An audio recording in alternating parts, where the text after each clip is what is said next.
ಮನೋವಿಹಾರಿಣಿ.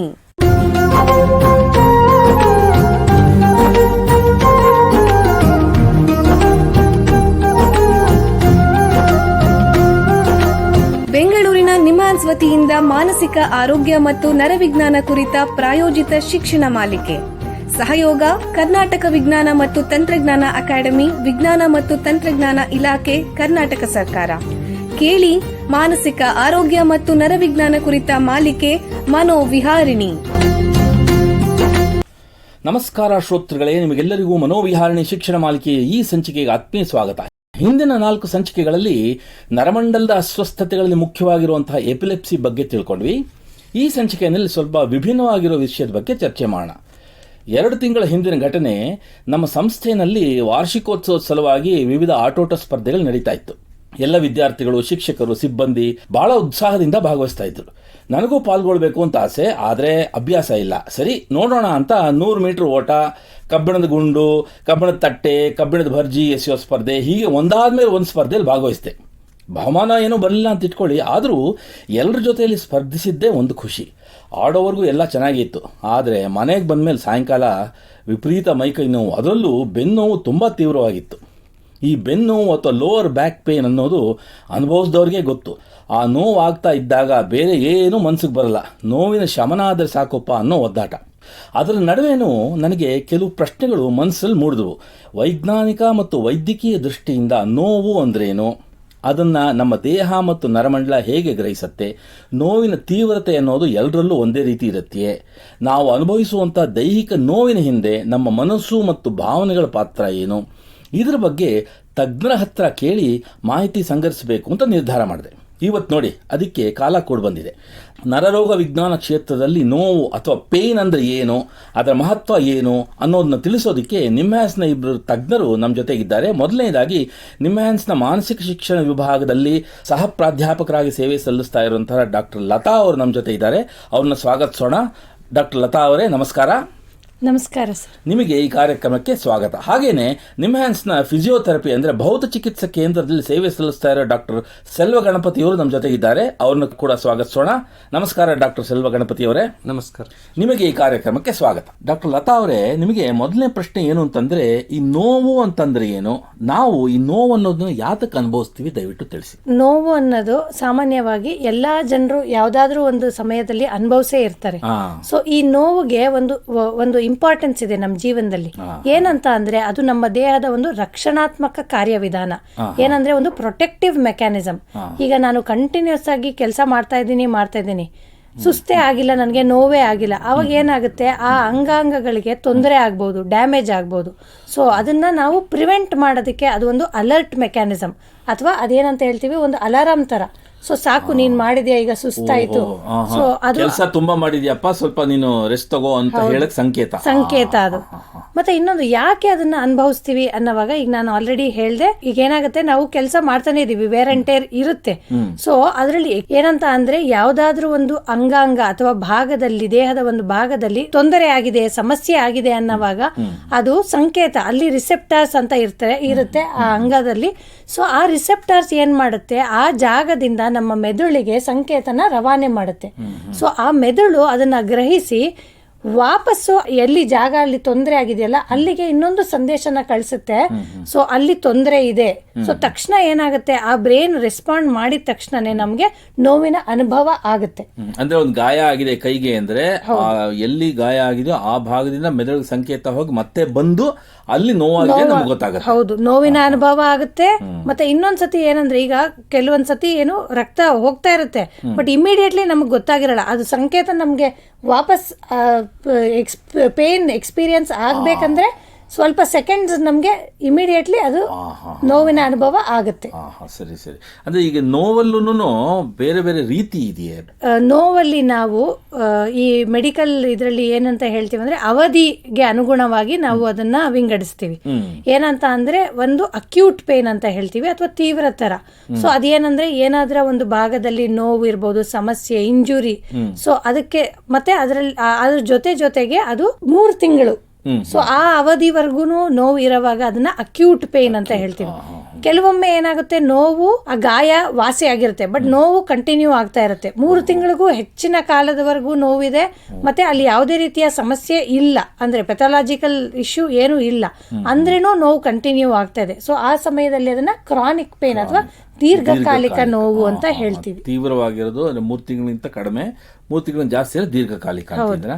ಈಗ ಇನ್ನೊಂದೇನು ಅಂತಂದ್ರೆ, ಈ ಬೇರೆ ಬೇರೆ ಜನರಲ್ಲಿ ನೋವು ಅನ್ನೋದು ಬೇರೆ ರೀತಿ ಇರುತ್ತೆ ಅವ್ರು ಗ್ರಹಿಸೋದು. ಇವಾಗ ನಾವು ನೋಡಿರ್ಬೋದು, ಈಗ ಮಿಲಿಟರಿ ಜನರು ಅಥವಾ ಪೊಲೀಸ್ ಟ್ರೈನಿಂಗ್ ಆಗಿರೋರು, ಸೊ ಅವರು ನೋವನ್ನ ಅನುಭವಿಸೋ ವಿಧಾನ ಬೇರೆ ರೀತಿ ಇರ್ಬೋದು. ಅಥವಾ ಸಾಮಾನ್ಯ ಜನರು, ಈಗ ಅಭ್ಯಾಸನೇ ಇಲ್ದರೋರು ಕೆಲಸ ಮಾಡಿದಾಗ ನೋವಿನ ಅನುಭವನೇ ಬೇರೆ ಇರ್ಬೋದು. ಮತ್ತೆ ಇನ್ನೊಂದೇನಂದ್ರೆ, ಈಗ ನಾವು ಕೆಲಸದ ಮಧ್ಯೆ ಇರ್ತೀವಿ ಅಥವಾ ಸಡನ್ ಆಗಿ ಏನೋ ಒಂದು ಅಟ್ಟಿಸ್ಕೊಂಡು ಬಂತು, ನಾವು ಓಡಿದ್ವಿ, ಸೊ ಅವಾಗ ನಮಗೆ ನೋವಿನ ಅನುಭವದ ಪರಿವೇನೇ ಇರೋದಿಲ್ಲ. ಸೊ ಅದು ಏನಂತ ಹೇಳಿದ್ರೆ, ನಾವು ಆ ನೋವಿನ ಅನುಭವ ಅನ್ನೋದು ಪರ್ಸೆಪ್ಷನ್ ಅಂತ ಹೇಳ್ತೀವಿ. ಸೊ ಅವರವರ ಇಮೋಷನಲ್ ಮತ್ತೆ ಅವರವರ ದೇಹದ ಪ್ರೀವಿಯಸ್ ಎಕ್ಸ್ಪೀರಿಯನ್ಸ್, ಈಗ ಮುಂಚೆ ಯಾವತ್ತಾದ್ರೂ ನೋವಿನ ಅನುಭವ ಆಗಿದ್ದವ್ರಿಗೇನೆ ಆ ಎಕ್ಸ್ಪೀರಿಯನ್ಸ್ ಬೇರೆ ಇರ್ಬೋದು. ಅದರ ಆಧಾರದ ಮೇಲೆ ಅವ್ರಿಗೆ ಈಗ ಏನ್ ನೋವು ಆಗ್ತದೆ ಅದಕ್ಕೆ ಪ್ರತಿಕ್ರಿಯೆ ನೀಡ್ತಾರೆ. ಬಹಳ ಉಪಯುಕ್ತ ಮಾಹಿತಿ ನೀಡಿದ್ದೀರಾ ನೋವಿನ ಬಗ್ಗೆ. ಈಗ ಒಂದು ಸಣ್ಣ ವಿರಾಮ ತಗೋಣ, ನಂತರ ಈ ಪೇನ್ ಅಥವಾ ನೋವಿನ ಬಗ್ಗೆ ಚರ್ಚೆನ ಮುಂದುವರಿಸೋಣ. ಬೆಂಗಳೂರಿನ ನಿಮ್ಹಾನ್ಸ್ ಮಾನಸಿಕ ಆರೋಗ್ಯ ಮತ್ತು ನರವಿಜ್ಞಾನ ಕ್ಷೇತ್ರದಲ್ಲಿ ಹೆಸರುವಾಸಿ.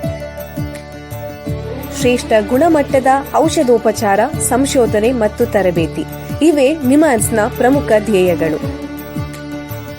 ದೇಶದ ವಿವಿಧ ಭಾಗಗಳಿಂದ ಬರುವ ಲಕ್ಷಾಂತರ ಜನರಿಗೆ ಚಿಕಿತ್ಸೆ ನೀಡುವ ನಿಮ್ಹಾನ್ಸ್ಗೆ ರಾಷ್ಟ್ರೀಯ ಪ್ರಾಮುಖ್ಯತಾ ಸಂಸ್ಥೆ ಎಂಬ ಗೌರವ.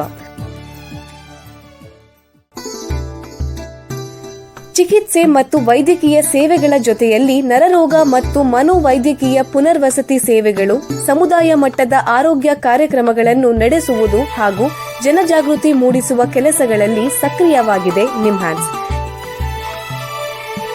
ಈ ನಿಟ್ಟಿನಲ್ಲಿ ಆಕಾಶವಾಣಿಯ ಶ್ರೋತೃಗಳಿಗೆ ನರಮಂಡಲ ಮತ್ತು ಮಾನಸಿಕ ಆರೋಗ್ಯದ ಬಗ್ಗೆ ಉಪಯುಕ್ತ ಮಾಹಿತಿ ನೀಡುವುದೇ ಕರ್ನಾಟಕ ವಿಜ್ಞಾನ ಮತ್ತು ತಂತ್ರಜ್ಞಾನ ಅಕಾಡೆಮಿಯ ಸಹಯೋಗದೊಂದಿಗೆ ಮೂಡಿಬರುತ್ತಿರುವ ಈ ಮನೋವಿಹಾರಿಣಿ ಶಿಕ್ಷಣ ಮಾಲಿಕೆಯ ಮೂಲ ಉದ್ದೇಶ. ವಿರಾಮದ ನಂತರ ಮನೋವಿಹಾರಣಿಯ ಈ ಸಂಚಿಕೆಗೆ ನಿಮಗೆಲ್ಲರಿಗೂ ಮತ್ತೊಮ್ಮೆ ಸ್ವಾಗತ. ವಿರಾಮಕ್ಕೆ ಮುಂಚೆ ಪೇಯ್ನ್ ಅಥವಾ ನೋವಿನ ಬಗ್ಗೆ ನಿಮ್ಹಾನ್ಸ್ನ ತಜ್ಞರಾದ ಡಾಕ್ಟರ್ ಲತಾ ಅವರ ಹತ್ರ ಮಾತಾಡ್ತಾ ಇದ್ವಿ. ಈಗ ಈ ಚರ್ಚೆಯನ್ನು ಮುಂದುವರಿಸ್ತಾ ಮುಂದಿನ ಪ್ರಶ್ನೆನ ಡಾಕ್ಟರ್ ಸೆಲ್ವ ಗಣಪತಿನ ಕೇಳೋಣ. ಡಾಕ್ಟ್ರೇ, ಈ ನೋವು ಅನ್ನೋದ್ರ ಹಿಂದೆ ಯಾವಾಗಲೂ ಈ ದೇಹದಲ್ಲಿ ಹಾನಿ ಅಥವಾ ಡ್ಯಾಮೇಜ್ ಅನ್ನೋದು ಇರುತ್ತೆ. ಇನ್ನೊಂದೇನು ಅಂತಂದ್ರೆ, ಏನೇ ಮಾಡಿದ್ರು ಸ್ವಲ್ಪ ನೋವಂತೂ ಇದ್ದೇ ಇರುತ್ತಲ್ಲ ಅಂತ ಜನ ಹೇಳ್ತಾರೆ. ಇದ್ರ ಬಗ್ಗೆ ತಿಳಿಸಿ. ಒಳ್ಳೆ ಪ್ರಶ್ನೆ ಕೇಳಿದ್ದೀರಾ. ಆವಾಗಲೇ ಡಾಕ್ಟರ್ ಲತಾ ಅವ್ರು ಹೇಳಿದ್ರು 2 ಟೈಪ್ ಇರುತ್ತೆ ಅಂತ ನೋವು. ದೀರ್ಘಕಾಲ ನೋವಿನಲ್ಲಿ ಏನಾಗುತ್ತೆ ಅಂದ್ರೆ, ಅವ್ರಿಗೆ ಏನಾದರೂ ಡ್ಯಾಮೇಜ್ ಆಗಿರ್ಬೇಕಂತ ಏನೋ ಅವಶ್ಯಕತೆ ಇಲ್ಲ. ಆದ್ರೆ ಒಂದ್ಸಲ ಏನೋ ದೇಹಕ್ಕೆ ಏನೋ ಒಂದು ಗಾಯ ಆಗಿದೆ, ಅವಾಗ ಅವ್ರು ಅದನ್ನ ಹೆಂಗೆ ತಿಳ್ಕೊಂಡಿದ್ದಾರೆ ಮೈಂಡ್ ಅಲ್ಲಿ, ಅದು ಬಗ್ಗೆ ಜಾಸ್ತಿ ಏನೋ ಟೆನ್ಷನ್ ತಗೊಳ್ತಾರ, ಸ್ಟ್ರೆಸ್ ಮಾಡ್ಕೊಳ್ತಾರ, ಅದು ಮುಂದೆ ಏನಾಗುತ್ತೆ ಅಂತ ಎಮೋಷನಲ್ ರೆಸ್ಪಾನ್ಸ್ ಜಾಸ್ತಿ ಆಗಿದ್ರೆ ಅವಾಗ ಏನಾಗುತ್ತೆ, ಅವ್ರಿಗೆ ಒಂದ್ ರೀತಿ ಓವರ್ ಪ್ರೊಟೆಕ್ಟ್ ಮಾಡಕ್ಕೆ ಶುರು ಮಾಡ್ತಾರೆ. ಅವ್ರ ಭಾವನೆಯಿಂದಾನೇ ಆ ತರ ಓವರ್ ಪ್ರೊಟೆಕ್ಟ್ ಮಾಡ್ಕೊಂಡು ಬಂದ್ರೆ, ಸೊ ಈಗ ಅದು ನೋವು ಅವ್ರಿಗೆ ಡೇಂಜರ್ ಅಂತ ಒಂದು ಸಿಗ್ನಲ್ ಕಳಿಸ್ತಾನೆ ಇರುತ್ತೆ. ಸೊ ಆ ಡೇಂಜರ್ ಸಿಗ್ನಲ್ ಬರುವಾಗೆಲ್ಲ ನಮ್ಮ ಮೆದುಳು ಏನ್ ಮಾಡುತ್ತೆ ಅಂದ್ರೆ, ಈಗ ಅದನ್ನ ಕಾಪಾಡಬೇಕು ಅಂತ ನೋವನ್ನ ಕೊಡ್ತಾನೆ ಇರುತ್ತೆ. ಸೊ ಈಗ ಏನು ಗಾಯ ಆಗಿಲ್ಲ, ಗಾಯ ವಾಸಿ ಆಗಿತ್ತು, ಆಕ್ಚುಲಿ ಸಂಪೂರ್ಣವಾಗಿ ವಾಸಿ ಆಯ್ತು, ಆದ್ರೂ ಕೂಡ ಇವ್ರ ಭಾವನೆ ಹಂಗೆ ಇಲ್ಲ. ಇವ್ರು ಏನ್ ಮಾಡ್ತಾರೆ, ತುಂಬಾ ಪ್ರೊಟೆಕ್ಟ್ ಮಾಡ್ಕೊಂಡು ಜಾಸ್ತಿ ಮೂವ್ಮೆಂಟ್ ಮಾಡಲ್ಲ, ಜಾಸ್ತಿ ಅವರು ಕೆಲಸನೂ ಕೂಡ ಸ್ವಲ್ಪ ಚೇಂಜ್ ಮಾಡ್ತಾರೆ, ಜಾಸ್ತಿ ಬೆಡ್ ರೆಸ್ಟ್ ತಗೊಳ್ತಾರೆ. ಸೊ ಹಂಗಾಗಿ ಅವ್ರು ಏನ್ ತಿಳ್ಕೊಂಡಿದ್ದಾರೆ ಅಂದ್ರೆ, ಈಗ ಮುಂದೆ ಏನೋ ತೊಂದರೆ ಆಗ್ಬೋದು ಅಂತ ಅಷ್ಟು ಪ್ರೊಟೆಕ್ಟ್ ಮಾಡೋದಕ್ಕೋಸ್ಕರ ನಮ್ಮ ಮೆದುಳನ್ನು ಕೂಡ ಏನ್ ಮಾಡುತ್ತೆ ಅಂದ್ರೆ ಪ್ರೊಟೆಕ್ಟ್ ಮಾಡ್ತಾನೆ ಇರುತ್ತೆ. ನೀವು ಹೇಳೋದೇನು ಅಂತಂದ್ರೆ, ಈ ನಮ್ಮ ಮನಸ್ಸು, ಭಾವನೆಗಳು, ಮೆದುಳು ಮತ್ತು ನೋವಿನ ಮಧ್ಯೆ ಏನೋ ಒಂದು ಸಂಬಂಧ ಇದೆ ಅಂತ ಹೇಳ್ತಾ ಇದ್ದೀರಾ. ಖಂಡಿತವಾಗಿ. ಯಾಕಂದ್ರೆ ಅವಾಗ್ಲೇ ಡಾಕ್ಟರ್ ಲತಾ ಅವ್ರು ಹೇಳಿದ್ರು, ಈಗ ನೋವು ಬರೀ ಏನೋ ಒಂದು ಡ್ಯಾಮೇಜ್ ಆಗಿರ್ಬೇಕು, ಅದರಿಂದಾಗಿ ಏನಾದ್ರೂ ನೋವು ಬರಬೇಕಂತ ಏನಿಲ್ಲ. ಈಗ ನಮ್ ಎಮೋಷನಲ್ ಕೂಡ ಅದಕ್ಕೆ ಜಾಸ್ತಿ ಮಾಡಕ್ಕೆ ಮತ್ತೆ ಕಡಿಮೆ ಮಾಡಕ್ಕೆ ಚಾನ್ಸಸ್ ಇದೆ. ಈಗ ನನ್ನ ಏನೇ ಆಗಿದ್ರು ನಾವು ಸ್ವಲ್ಪ ನೆಗೆಟಿವ್ ಆಗಿ ನಾನು ಯೋಚನೆಗಳು ಮಾಡ್ತೇನೆ. ನನ್ಗೆ ಯಾಕೆ ಹಿಂಗ ಆಗ್ತಾ ಇದೆ, ಇದು ಮುಂದೆ ಏನಾಗ್ಬೋದು, ಮತ್ತೆ ನನ್ನ ಹೆದರಿಕೆ ಜಾಸ್ತಿ ಮಾಡ್ಕೊಳ್ತಾರೆ. ಈಗ ಅವ್ರದ್ದು socio economical condition back ground ತುಂಬಾ ಪೂರ್ ಆಗಿರ್ಬೋದು, ಅವಾಗ ಇನ್ನೂ ಅದು ಸ್ಟ್ರೆಸ್ ಕೊಡುತ್ತೆ ಅವ್ರಿಗೆ, ಇನ್ನೂ ಒಂದು ಡೇಂಜರ್ ಹೆಚ್ಚಾಗ್ಬಿಡ್ಬೋದೇನೋ. ಈಗ ನಾನು ಮುಂದೆ ನನ್ನ ಫ್ಯಾಮಿಲಿ ಹೆಂಗ್ ನೋಡ್ಕೊಳ್ಳೋದು, ಅದು ಇದು ಅವ್ರಿಗಾಗಿರೋ ಪ್ರಾಬ್ಲಮ್ಸ್ ನ ಇನ್ನೂ ಸ್ವಲ್ಪ ನೆಗೆಟಿವ್ ಆಗಿ ಲೈಫ್ ಸ್ಟೈಲ್ ಅಲ್ಲಿ ಮಾಡ್ಕೊಳ್ತಾರೆ. ಅಂದ್ರೆ ಔಟ್ಕಮ್ ಜಾಸ್ತಿ ನೆಗೆಟಿವ್ ಆಗಿ ಬರುತ್ತೆ ಅಂತಾನೆ ಒಂದು ಭಾವನೆಯಲ್ಲಿ ಇರ್ತಾರೆ. ಸೊ ಒಂದು ಪಾಸಿಟಿವ್ ಫೀಲಿಂಗ್ಸ್ ಇರಲ್ಲ. ಸೊ ನೆಗೆಟಿವ್ ಆಗಿ ನಡೆಯುತ್ತೆ ನನಗೆ ಅಂತ ಒಂದು ಭಯ ಇರುತ್ತೆ ಯಾವಾಗ್ಲೂ ಅವ್ರಿಗೆ. ಸೊ ಹಂಗಾಗಿ ಅವ್ರಿಗೆಲ್ಲ ಏನಾಗುತ್ತೆ ಅಂದ್ರೆ ನೋವು ಜಾಸ್ತಿ ಆಗ್ಬೋದು. ಹಂಗಾಗಿ ನಮ್ಮ ಮನಸ್ಸಿಗೆ ತುಂಬಾ ಕನೆಕ್ಷನ್ ಇದೆ ನೋವು ಪ್ರೊಡ್ಯೂಸ್ ಮಾಡಕ್ಕೆ. ಇನ್ನೊಂದು ಜನರಲ್ ಸಾಮಾನ್ಯವಾಗಿ ಕಂಡು ಬರೋದು, ಅನುಭವಿಸೋದೇನು ಅಂದ್ರೆ ಈ ಲೋವರ್ ಬ್ಯಾಕ್ ಪೇನ್, ಅಂದ್ರೆ ಬೆನ್ನಿನ ಕೆಳಭಾಗದಲ್ಲಿ ದೀರ್ಘಕಾಲಿಕ ನೋವು ಬರುತ್ತೆ. ಇದನ್ನ ಯಾತಕ್ಕೆ ಅನುಭವಿಸ್ತಾರೆ ದಯವಿಟ್ಟು ತಿಳಿಸಿ ಡಾಕ್ಟರ್ ಲತಾ ಅವರೇ. ಲೋ ಬ್ಯಾಕ್ ಪೇನ್ ಅಥವಾ ಕೆಳಭಾಗದ ಬೆನ್ನಿನ ನೋವು ಹಲವಾರು ಕಾರಣಗಳಿಂದ ಬರಬಹುದು. ಸೊ ಅಂದ್ರೆ ಏನಾದ್ರೂ ಇಂಜುರಿಯಿಂದ ಇರಬಹುದು ಅಥವಾ ಪೆಥಾಲಜಿ ಇಂದ ಇರಬಹುದು.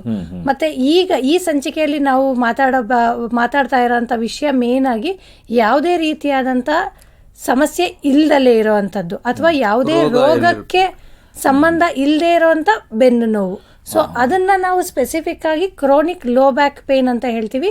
ಮತ್ತೆ ಅದರ ಇನ್ಸಿಡೆನ್ಸ್ ಇತ್ತೀಚಿನ ದಿನಗಳಲ್ಲಿ ಜಾಸ್ತಿ ಆಗಿದೆ. ಸೊ ಅದಕ್ಕೆ ಕಾರಣಗಳು ಹಲವಾರು ಇದೆ. ಸೊ ಆಲ್ರೆಡಿ ಸೆಲ್ವಗಣಪತಿ ಅವರು ಹೇಳ್ದಂಗೆ ಇಮೋಷನಲ್ ಅಥವಾ ಅದರ್ ಫ್ಯಾಕ್ಟರ್ಸ್ ಅಂದ್ರೆ ಬೇರೆ ಬೇರೆ ರೀತಿಯಾದಂಥ ಎಕ್ಸ್ಪೀರಿಯನ್ಸಸ್ಸು. ಸೊ ಅದ್ರ ಪರಿಣಾಮದಿಂದ ಆ ಲೋ ಬ್ಯಾಕ್ ಪೇನ್ ಎಕ್ಸ್ಪೀರಿಯನ್ಸ್ ಏನಾಗ್ತಾ ಇದೆ ಅವ್ರಿಗೆ ಕಾಡಕ್ಕೆ ಶುರು ಮಾಡ್ತಾ ಇದೆ. ಅದೇ ಲೋವರ್ ಬ್ಯಾಕ್ ಪೇನ್ ನಿಮ್ ಪ್ರಕಾರ ಇದನ್ನ ಗುಣಪಡಿಸಬಹುದೇ? ಹೌದು ಸರ್, ಖಂಡಿತವಾಗಿ. ಸೊ ಹಲವಾರು ವಿಧಗಳಲ್ಲಿ ಅದನ್ನ ಗುಣಪಡಿಸಬಹುದು. ಸೊ ಅದ್ರ ಬಗ್ಗೆ ನಾವು ಮುಂದೆ ತಿಳ್ಕೊಂತೀವಿ. ಡಾಕ್ಟರ್ ಸೆಲ್ವಗಣಪತಿ ಅವರೇ, ಈ ದೀರ್ಘಕಾಲದ ಬೆನ್ನು ನೋವು ಅಂದ್ರೆ ಕ್ರಾನಿಕ್ ಬ್ಯಾಕ್ ಪೇನ್ ನಿವಾರಿಸಕ್ಕೆ ಯಾವ ವಿಧಾನಗಳನ್ನ ನಾವು ಅನುಸರಿಸಬಹುದು ದಯವಿಟ್ಟು ತಿಳಿಸಿ. ಫಸ್ಟ್ ಅವರು ಕ್ರಾನಿಕ್ ಪೇನ್ ಸ್ಪೆಷಲಿಸ್ಟ್ ನ ನೋಡಬೇಕು. ಸ್ಪೆಷಲಿಸ್ಟ್ ಫಿಸಿಯೋಥೆರಪಿಸ್ಟ್ ಇರ್ಬೋದು, ಕಾಗ್ನಿಟಿವ್ ಬಿಹೇವಿಯರ್ ಥೆರಪಿಸ್ಟ್ ಅವ್ರು ಇರ್ಬೋದು. ಈಗ ಈಗ ಫಸ್ಟ್ ಏನ್ ಕೊಡ್ತಾರೆ ಅಂದ್ರೆ ಇದನ್ ಬಗ್ಗೆ ಎಜುಕೇಶನ್ ಕೊಡ್ತಾರೆ. ನಮ್ಮ ಎಮೋಷನಲ್ ಸಂಬಂಧಪಟ್ಟಿದ್ದು. ಈಗ ಇನ್ನೇನ್ ಕಾರಣ ನಾವು ಸೆನ್ಸಿಟೈಸ್ ಮಾಡುತ್ತೀವಿ, ಹೈಪರ್ ಸೆನ್ಸಿಟಿವ್ನೆಸ್ ಮಾಡ್ತೀವಿ, ಅದೆಲ್ಲ ಕೂಡ ಅವ್ರು ತಿಳಿಸ್ತೀವಿ. ಆ ಎಜುಕೇಶನ್ ಮುಖಾಂತರ ಅದನ್ನಲ್ಲಿ ತಿಳಿಸ್ತೀವಿ. ಆಮೇಲೆ ಮತ್ತೆ ಅವ್ರ ಆಕ್ಟಿವಿಟೀಸ್ ಏನೇನ್ ಕಡಿಮೆ ಮಾಡಿದ್ರು, ಈಗ ನೋವು ಬಂದ್ಬಿಡುತ್ತೆ ಅಂದ್ಬಿಟ್ಟು ಯಾವ್ದಾವ್ದು ಆಕ್ಟಿವಿಟೀಸ್ ಮಾಡಿಲ್ಲ, ಅದನ್ನ ಸ್ವಲ್ಪ ನಿಧಾನವಾಗಿ ಗ್ರಾಜುವಲ್ ಆಗಿ ಅವ್ರಿಗೆ ಅವ್ರನ್ನ ಅಶ್ಯೂರೆನ್ಸ್ ತಗೊಂಡು ಅವ್ರಿಗೆ ಎಕ್ಸಸೈಸ್ ಮಾಡಿ ಅವಾಗ ಕೂಡ ಅವ್ರಿಗೆ ಒಂದು ನಂಬಿಕೆ ಬರುತ್ತೆ. ಓಕೆ, ಈಗ ನೋವು ಏನಿಲ್ಲ, ನಾನು ಎಲ್ಲ ಕೆಲಸ ಮಾಡ್ಬೋದು ಅಂತ ರೀತಿನಲ್ಲಿ ಅವ್ರನ್ನ ಟ್ರೈನಿಂಗ್ ಮಾಡೋದು. ಸೊ ಅವ್ರಿಗೆ ಅನ್ಸುತ್ತೆ ಯಾವ್ದಲ್ಲ ಈಗಿನ ಅಷ್ಟೊಂದು ನೋವು ಬಂದಿಲ್ಲ ಬಟ್ ಆದ್ರೆ ನಾವು ತಿಳ್ಕೊಂಡಿದೀವಿ ಇದು ಮಾಡಿದ್ರೆ ನೋವು ಜಾಸ್ತಿ ಆಗ್ಬಿಡುತ್ತೆ, ಈ ಆಕ್ಟಿವಿಟೀಸ್ ಮಾಡಿದ್ರೆ ಬೆಂಡ್ ಮಾಡಬಾರ್ದು, ಈಗ ಹೆಣ್ಣು ನೋವು ಹೇಳಿದ್ರಲ್ಲ ಅವಾಗ ಅಲ್ಲ ಬಗ್ಗೆ ಏನ ತಗೊಂಡ್ರೆ ನೋವು ಜಾಸ್ತಿ ಆಗ್ಬಿಡುತ್ತೆ, ಡಿಸ್ಪ್ರೊಲ್ಯಾಪ್ಸ್ ಆಗ್ಬಿಡುತ್ತೆ ಅಂತ ಅವರೇ ಏನೋ ನಾಲೆಜ್ ತುಂಬಿಕೊಂಡಿರ್ತಾರಲ್ಲ, ಅದೆಲ್ಲ ಈಗ ಅದೆಲ್ಲ ಸ್ವಲ್ಪ ಅವ್ರಿಗೆ ರಿಲ್ಯಾಕ್ಸೇಷನ್ ಆಗುತ್ತೆ. ಓಕೆ, ಈಗ ಮಾಡಬಹುದಂತ. ಇದು ಗ್ರಾಜುವಲ್ ಎಕ್ಸ್ಪೋಷರ್ ಆಗಿ ಆಕ್ಟಿವಿಟೀಸ್. ಮತ್ತೆ ಲೈಫ್ ಸ್ಟೈಲ್ಸ್ ಕೂಡ ತುಂಬಾ ಸಂಬಂಧ ಇದೆ. ಈಗ ಸರಿಯಾಗಿ ನಿದ್ರೆ ಮಾಡಿಲ್ಲ ಅವರು, ಅವಾಗ್ಲೂ ಈಗ ನೋವು ಹೆಚ್ಚಿ ಕಾಣುತ್ತೆ ಅವ್ರಿಗೆ. ಮತ್ತೆ ಅವ್ರಿಗೆ ಬೇರೆ ತೊಂದರೆ ಇದೆ, ಲೈಕ್ ಇರಿಟಬಲ್ ಬೌಲ್ ಸಿಂಡ್ರೋಮ್ ಅಂತ ಹೇಳ್ತಾರೆ. ಪದೇ ಪದೇ ಬಾತ್ರೂಮ್ ಹೋಗೋದು, ತುಂಬಾ ಟೆನ್ಷನ್ ಮಾಡ್ಕೊಳ್ಳೋದು. ಸೊ ಅದನ್ನು ಕೂಡ ಒಂದು ಟ್ರೀಟ್ಮೆಂಟ್ ಜೊತೆಗೆ ತಗೊಂಡ್ರೆ ಇದಕ್ಕೆ ತುಂಬಾ ಹೆಲ್ಪ್ ಆಗುತ್ತೆ. ಆಮೇಲೆ ಎಕ್ಸಸೈಸ್. ಈಗ ಫಿಸಿಯೋಥೆರಪಿಸ್ಟ್ ಏನ್ ಮಾಡ್ತಾರೆ ಅಂದ್ರೆ ಪರ್ಟಿಕ್ಯುಲರ್ ಆಗಿ ಯಾವ್ದು ಮಸಲ್ಸ್ ವೀಕ್ ಆಗಿರುತ್ತೆ, ಸೊ ಅದನ್ನ ಪರ್ಫೆಕ್ಟ್ ಆಗಿ ನೋಡ್ಬಿಟ್ಟು ಕರೆಕ್ಟ್ ಆಗಿ ಎಕ್ಸಸೈಸ್ ಕೂಡ ಹೇಳ್ಕೊಡ್ತಾರೆ. ಮತ್ತೆ ನೀವು ಯೋಗ ಮಾಡೋದ್ರಿಂದ ನೀವು ಎಮೋಷನಲ್ ಬ್ಯಾಲೆನ್ಸ್ ಇಟ್ಕೋಬಹುದು. ಸ್ಮೋಕಿಂಗ್ ಕಡಿಮೆ ಮಾಡಬೇಕು ಅಂತ ಒಳ್ಳೆ ಲೈಫ್ ಸ್ಟೈಲ್ ಹ್ಯಾಬಿಟ್ಸ್ ಇಟ್ಕೊಂಡ್ರೆ ಅದು ತುಂಬಾ ಹೆಲ್ಪ್ ಆಗುತ್ತೆ ಸರ್. ಇಲ್ಲಿಗೆ ಈ ಸಂಚಿಕೆ ಮುಗಿಸುವಂತ ಸಮಯ ಆಗ್ತಾ ಇದೆ. ಡಾಕ್ಟರ್ ಲತಾ ಅವರೇ, ಡಾಕ್ಟರ್ ಸೆಲ್ವಗಣಪತಿ ಅವರೇ, ಎಲ್ಲ ಕೇಳುಗರಿಗೆ ಪೇಯ್ನ್ ಅಥವಾ ನೋವಿನ ಬಗ್ಗೆ ಉಪಯುಕ್ತ ಮಾಹಿತಿ ನೀಡಿದ್ದೀರಾ. ನಿಮಗೆ ಎಲ್ಲರ ಪರವಾಗಿ ಧನ್ಯವಾದಗಳು. ಶ್ರೋತೃಗಳೇ, ಮಾನಸಿಕ ಆರೋಗ್ಯ ಮತ್ತು ನರವಿಜ್ಞಾನದ ಬಗ್ಗೆ ಇನ್ನೂ ಹೆಚ್ಚಿನ ಮಾಹಿತಿಯೊಂದಿಗೆ ಮನೋವಿಹಾರಣೆಯ ಮುಂದಿನ ಸಂಚಿಕೆಯಲ್ಲಿ ಭೇಟಿಯಾಗೋಣ. ನಮಸ್ಕಾರ. ಇಲ್ಲಿಯವರೆಗೆ ಬೆಂಗಳೂರಿನ ನಿಮ್ಹಾನ್ಸ್ ವತಿಯಿಂದ ಮಾನಸಿಕ ಆರೋಗ್ಯ ಮತ್ತು ನರವಿಜ್ಞಾನ ಕುರಿತ ಪ್ರಾಯೋಜಿತ ಶಿಕ್ಷಣ ಮಾಲಿಕೆ ಮನೋವಿಹಾರಿಣಿ ಕೇಳಿದಿರಿ. ಸಹಯೋಗ ಕರ್ನಾಟಕ ವಿಜ್ಞಾನ ಮತ್ತು ತಂತ್ರಜ್ಞಾನ ಅಕಾಡೆಮಿ, ವಿಜ್ಞಾನ ಮತ್ತು ತಂತ್ರಜ್ಞಾನ ಇಲಾಖೆ, ಕರ್ನಾಟಕ ಸರ್ಕಾರ. ನೆರವು ಮಾನಸಿಕ ಆರೋಗ್ಯ ಶಿಕ್ಷಣ ವಿಭಾಗ, ನಿಮ್ಹಾನ್ಸ್ ಹಾಗೂ ನಿವೇದಿತಾ ಬಿಎಸ್ ನಿಮ್ಹಾನ್ಸ್. ಸಂಗೀತ ಸಂಯೋಜನೆ ಕೆ ಕಲ್ಯಾಣ್. ಪರಿಕಲ್ಪನೆ, ನಿರೂಪಣೆ ಮತ್ತು ನಿರ್ಮಾಣ ಡಾಕ್ಟರ್ ಎಂಎಂ ಶ್ರೀನಿವಾಸ್ ಭರತ್ ನಿಮ್ಹಾನ್ಸ್. ನಿಮ್ಮ ಸಂದೇಶಗಳನ್ನು ಕಳಿಸಬೇಕಾದ ದೂರವಾಣಿ ಸಂಖ್ಯೆ 7891105524 7899105524. ವಾಟ್ಸ್ಆಪ್ ಸಂದೇಶಗಳು ಮಾತ್ರ. ಈ ಕಾರ್ಯಕ್ರಮದ ಮುಂದಿನ ಸಂಚಿಕೆ ಮುಂದಿನ ವಾರ ಇದೇ ಸಮಯಕ್ಕೆ ಮನೋವಿಹಾರಿಣಿ ಮಾಲಿಕೆಯಲ್ಲಿ.